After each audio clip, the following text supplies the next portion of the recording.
E esse é um ponto que eu trago para a reforma. Nós temos que nos lembrar de quem estamos falando. Não são números numa planilha de Excel, são pessoas. Eu tenho viajado o país e morado em comunidades carentes. E vi, por exemplo, no sertão do Ceará, terra do nobre senador, famílias, casas onde morei, senador, que economizam a descarga o dia inteiro para dar descarga uma vez à noite somente, porque não tem água para dar descarga.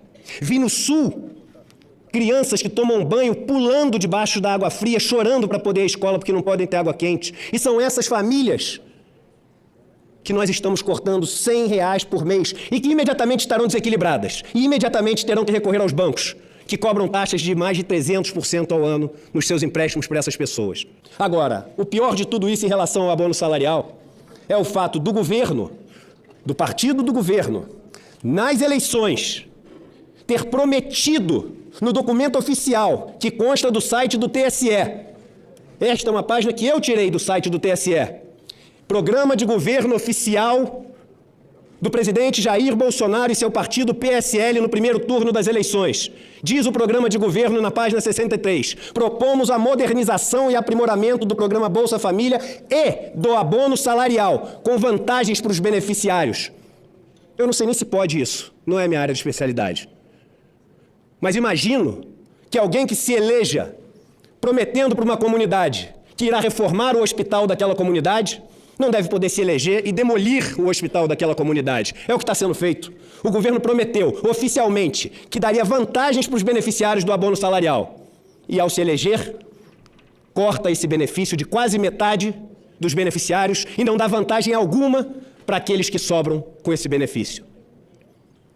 O segundo ponto, e me perdoem a celeridade na apresentação, mas quero cumprir os 4 pontos no tempo que me deram, é a questão das aposentadorias especiais.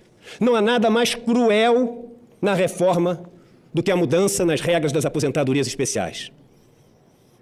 Nas semanas que nos antecederam, o senador de Santa Catarina, senador Esperidião Amin, teve uma fala que tocou muitas pessoas quando trouxe para o debate alguns trabalhadores de Minas. Qual o sentido de se colocar uma idade mínima numa aposentadoria? Quem são os aposentados especiais? É uma aposentadoria concedida ao cidadão que trabalha exposto a agentes nocivos, acima dos limites estabelecidos, acima dos limites saudáveis. Se trabalhar mais do que aquilo, ele morre, ele tem um câncer, ele fica inválido. E é assim que nós vamos tratar aqueles que fazem aquilo que nós não temos a coragem de fazer? Aquilo que nenhum de nós se dispõe a fazer, mas aquilo que todos nós usamos? Estamos falando de pessoas, vamos lembrar, para não esquecer que não estamos falando de números, de uma planilha, que trabalham com extração e beneficiamento de minerais radioativos, por exemplo, que trabalham com exposição permanente a níveis de ruído altíssimos, que extraem mercúrio, que trabalham em atividades do subsolo, que fabricam queimadores e reatores nucleares, que extraem rochas amiantíferas, que fabricam tubos de raio-x e que trabalham com marteletes pneumáticos. Ah, mas nós colocamos na PEC paralela. A PEC paralela, para mim, me perdoe os senadores e senadoras, a quem eu tenho todo o respeito e gratidão por estarem representando os 200 milhões de brasileiros nesse plenário. Mas a PEC paralela, para mim, significa uma tentativa de ter meia coragem. E não existe meia coragem. Ou se tem coragem ou não se tem coragem. Se tivermos a coragem, não deixamos passar as maldades que existem nessa PEC. Não deixamos por um dia desassistidos as pessoas que precisam da nossa proteção. Coincidência ou não, temos 6 homens brancos ricos aqui discutindo essa previdência. Nenhuma mulher, nenhum negro. Num país que é majoritariamente composto por mulheres e por negros. Na pensão por morte, estamos penalizando as mulheres, que são a grande maioria dos inativos. E estamos dando, vamos lembrar a essas mulheres, 4 cortes consecutivos. Ninguém fala isso. Imagine uma mulher cujo marido morreu aos 65 anos, depois de 20 anos de trabalho. Ela vai reclamar o seu benefício e quando vai reclamar, dizem a ela, olha, não é mais os 80% maiores salários que o seu marido teve. A senhora teve um corte na aposentadoria. São os 100% todos os salários que o seu marido teve. Ela fala, tá bom, então me dê o benefício. Ele fala, não, mas existe outro corte. A partir de agora, você só tem direito a 60% do valor do benefício. Aí ela fala, então me dê esse que sobra. Ele fala, mas existe outro corte.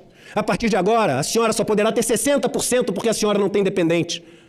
E ela, desesperada, fala, então me dê o que sobra. E ele fala, mas existe mínimo de aposentadoria e então terá esse outro corte. 4 cortes consecutivos. Estamos falando sobre a proteção daqueles que, quando não tem mais a quem pedir ajuda, não tem mais com quem contar, tem somente a ajuda do grupo. E é essa a definição de nação, um grupo. Se em algum momento deixarmos de lado parte desse grupo, se em algum momento deixarmos desassistidos nossos irmãos e irmãs que vivem nas condições mais difíceis deste que é um dos países mais desiguais do mundo, não deveríamos ter mais o direito de chamar este país uma nação. Concluo, senador, dizendo que é um momento de menos vaidade, não é uma disputa do Eduardo com Paulo, com Rogério Marinho, é uma disputa de ideias e argumentos. E quem sairá perdendo ou ganhando não é nenhum de nós que está aqui. São centenas de milhões de brasileiros. É um momento de menos vaidade e mais verdade. Nos provérbios da Bíblia, diz-se que, mesmo aos inimigos, se tiverem fome, temos que dar o de comer. E se tiverem sede, temos que dar o que de beber. O que dirá aos nossos irmãos e irmãs que compõem nossa nação? Vamos ter a coragem de mudar o que tem que ser mudado na PEC, que deve voltar à Câmara e conter os pontos que protegem os milhões e milhões de brasileiras que dependem das nossas decisões acertadas. Muito obrigado a todos vocês.